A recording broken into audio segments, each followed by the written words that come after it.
السلام عليكم ورحمة الله وبركاته.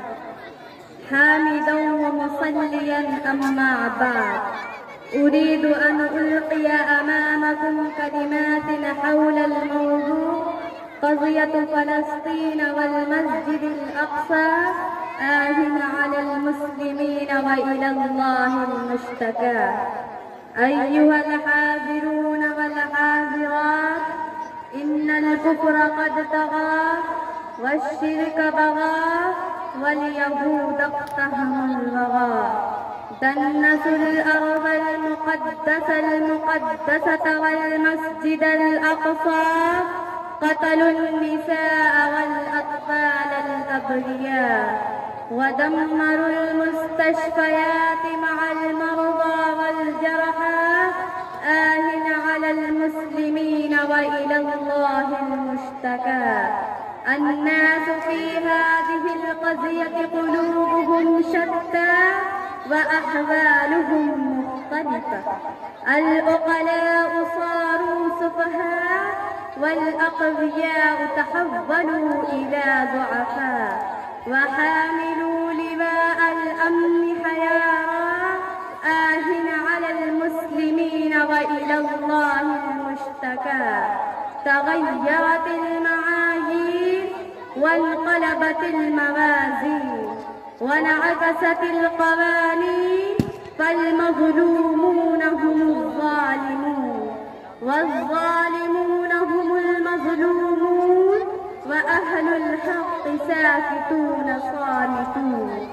آمنون في أوطانهم مطمئنون، وأهل غزة يظلمون ويقتلون، يخرجون من ديارهم ويجلون، ومع كل ذلك هم الظالمون. على المسلمين وإلى الله المشتكى. تغيرت المعايير وهناك بعض واجبات على كل مسلم، فعلى كل مؤمن فيه رمق الإيمان، وعلى كل مسلم يؤمن بيوم الميزان، بل على كل إنسان يحترم الإنسانية أن يقوم ضد هذه الهمجية العنيفة والشيطنة الرذيلة، واضطهاد القوة الإسرائيلية الظالمة الماكرة الخادعة الغاصبة بكل ما يستطيع من العمل، وما يجب عليه من الكلام الفصل، ويترك الحزن ويحصل على الفضل.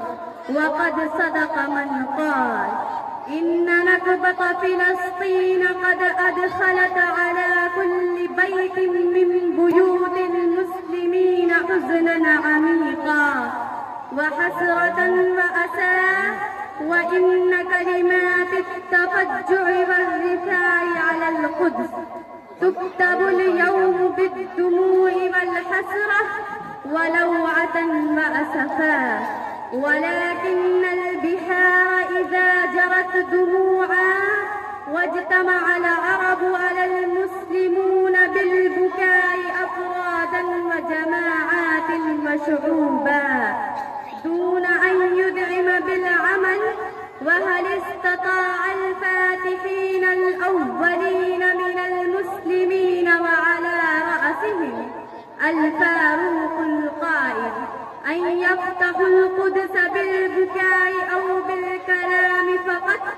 إن الفاتحين الأولين من المسلمين وعلى رأسهم صلاح الدين كانوا يعدون أنفسهم في سبيل الله. قول الله تعالى: وأعدوا لهم ما استطعتم من قوة ومن رباط الخيل ترهبون به عدو الله وعدوكم. ومفهوم الإعداد يشمل الإعداد المادي والإعداد الروحي. أخيرا، وهناك بعض واجبات على كل مسلم على الأقل.